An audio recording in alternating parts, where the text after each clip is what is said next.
ଦାନିଏଲ ଅଧ୍ୟାୟ 10। ପାରସ୍ୟର ରାଜା କୋରସ୍ର ଅଧିକାରର ତୃତୀୟ ବର୍ଷରେ ବେଲଶସ୍ଚର ନାମରେ ପରିଚିତ ଦାନିଏଲଙ୍କ ପ୍ରତି ଏକ ବିଷୟ ପ୍ରକାଶିତ ହେଲା ଓ ତାହା ସତ୍ୟ। ତାହା ଏକ ମହାଯୁଦ୍ଧ ବିଷୟ। ପୁଣି ସେ ତାହା ବୁଝିଲେ ଓ ସେହି ଦର୍ଶନ ବିଷୟ ତାଙ୍କୁ ଜ୍ଞାତ ହେଲା। ସେହି ସମୟରେ ମୁଁ ଦାନିଏଲ ପୂର୍ଣ୍ଣ 3 ସପ୍ତାହ ପର୍ଯ୍ୟନ୍ତ ଶୋକ କରୁଥିଲି। ପୂର୍ଣ୍ଣ 3 ସପ୍ତାହ ସମାପ୍ତ ହେବା ପର୍ଯ୍ୟନ୍ତ ମୁଁ କୌଣସି ସୁସ୍ୱାଦୁ ଖାଦ୍ୟ ଭୋଜନ କଲି ନାହିଁ, କି ଅବା ମାଂସ ଅବା ଦ୍ରାକ୍ଷାରସ ମୋ ମୁଖରେ ପ୍ରବେଶ କଲା ନାହିଁ, ଅଥବା ମୁଁ କିଛି ତୈଳ ମର୍ଦ୍ଦନ କଲି ନାହିଁ। ପୁଣି ପ୍ରଥମ ମାସର 24 ଦିନରେ ମୁଁ ହିଦକଲ ନାମକ ମହାନଦୀ ତୀରରେ ଥିବାବେଳେ ମୁଁ ଚକ୍ଷୁ ମେଲି ଦୃଷ୍ଟି କଲି, ଆଉ ଦେଖ, ଶୁକ୍ଳ ବସ୍ତ୍ର ପରିହିତ ଏକ ମନୁଷ୍ୟ ତାଙ୍କ କଟି ଉଫସର ନିର୍ମଳ ସୁବର୍ଣ୍ଣ ବନ୍ଧନୀରେ ବଦ୍ଧ ହୋଇଥିଲା।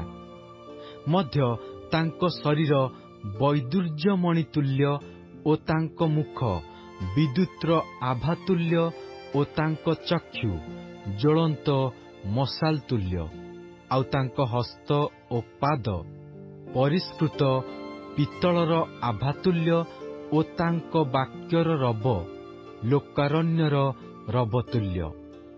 ପୁଣି ମୁଁ ଦାନିଏଲ ଏକାକୀ ସେହି ଦର୍ଶନ ଦେଖିଲି, କାରଣ ମୋର ସଙ୍ଗୀ ଲୋକମାନେ ସେହି ଦର୍ଶନ ଦେଖିଲେ ନାହିଁ।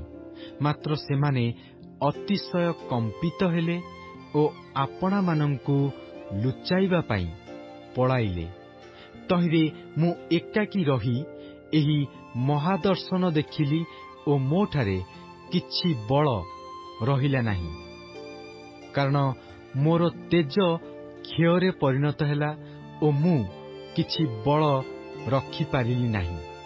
ତଥାପି ମୁଁ ତାଙ୍କ ବାକ୍ୟର ରବ ଶୁଣିଲି, ଆଉ ଯେତେବେଳେ ମୁଁ ତାଙ୍କ ବାକ୍ୟର ରବ ଶୁଣିଲି, ସେତେବେଳେ ମୁଁ ଉବୁଡ଼ ହୋଇ ଘୋର ନିଦ୍ରାରେ ପଡ଼ିଥିଲି। ଏଥିରେ ଦେଖ, ଏକ ହସ୍ତ ସ୍ପର୍ଶ କରି ମୋତେ ଆଣ୍ଠୁ ଓ ହସ୍ତ ପାପୁଲିରେ ନିର୍ଭର କରାଇଲା। ପୁଣି ସେ ମୋତେ କହିଲେ, ହେ ଅତ୍ୟନ୍ତ ପ୍ରିୟପାତ୍ର ଦାନିଏଲ, ଆମ୍ଭେ ତୁମ୍ଭଙ୍କୁ ଯେଉଁ ଯେଉଁ ବାକ୍ୟ କହୁ, ତାହା ବୁଝ ଓ ସଳଖ ହୋଇ ଠିଆ ହୁଅ, କାରଣ ଏବେ ଆମ୍ଭେ ତୁମ୍ଭ ନିକଟକୁ ପ୍ରେରିତ ହୋଇଅଛୁ। ସେ ମୋତେ ଏହି କଥା କହିବାରୁ ମୁଁ କମ୍ପି କମ୍ପି ଠିଆ ହେଲି।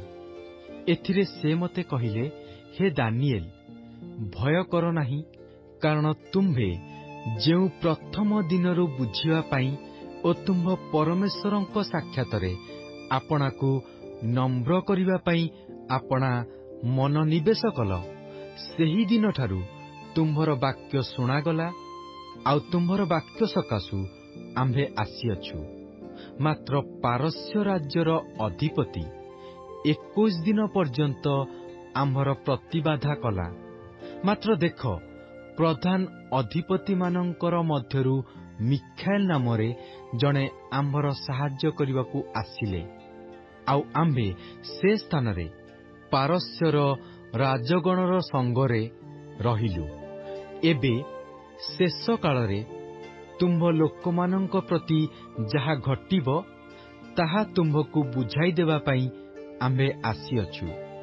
କାରଣ ଦର୍ଶନ ଆହୁରି ଅନେକ କାଳ ପର୍ଯ୍ୟନ୍ତ ଅଛି। ସେ ମୋତେ ଏ ରୂପ କଥା କହିଲା ଉତ୍ତାରେ ମୁଁ ଭୂମିଆଡ଼େ ମୁଖ କରି ଅବାକ୍ ହେଲି।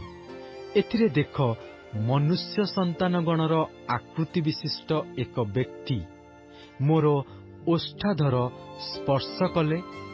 ତହୁଁ ମୁଁ ଆପଣା ମୁଖ ଫିଟାଇ ମୋ ସମ୍ମୁଖରେ ଠିଆ ହେବା ବ୍ୟକ୍ତିଙ୍କୁ କହିଲି, ହେ ମୋର ପ୍ରଭୁ, ଏହି ଦର୍ଶନ ସକାଶୁ ମୋର ବେଦନା ମୋତେ ଆକ୍ରାନ୍ତ କରିଅଛି ଓ ମୁଁ କିଛି ମାତ୍ର ବଳ ରକ୍ଷା କରିପାରୁନାହିଁ। କାରଣ ମୋର ଏହି ପ୍ରଭୁଙ୍କର ଦାସ କି ପ୍ରକାରେ ଏହି ମୋ ପ୍ରଭୁଙ୍କ ସଙ୍ଗେ କଥାବାର୍ତ୍ତା କରିପାରେ, ସେହି କ୍ଷଣେ ମୋଠାରେ କିଛି ବଳ ଅବା ମୋ ମଧ୍ୟରେ ଶ୍ୱାସ ରହିଲା ନାହିଁ।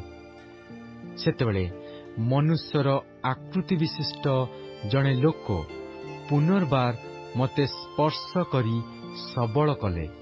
ପୁଣି ସେ କହିଲେ, ହେ ଅତ୍ୟନ୍ତ ପ୍ରିୟପାତ୍ର ମନୁଷ୍ୟ, ଭୟ କର ନାହିଁ, ତୁମ୍ଭର ଶାନ୍ତି ହେଉ, ସବଳ ହୁଅ, ସବଳ ହୁଅ। ସେ ମୋତେ ଏହା କହନ୍ତେ ମୁଁ ସବଳ ହୋଇ କହିଲି, ମୋର ପ୍ରଭୁ କହନ୍ତୁ, କାରଣ ତୁମ୍ଭେ ମୋତେ ସବଳ କରିଅଛ। ତହିଁରେ ସେ କହିଲେ, ଆମ୍ଭେ କି ନିମନ୍ତେ ତୁମ୍ଭ ନିକଟକୁ ଆସିଅଛୁ, ତାହା କି ତୁମ୍ଭେ ଜାଣ?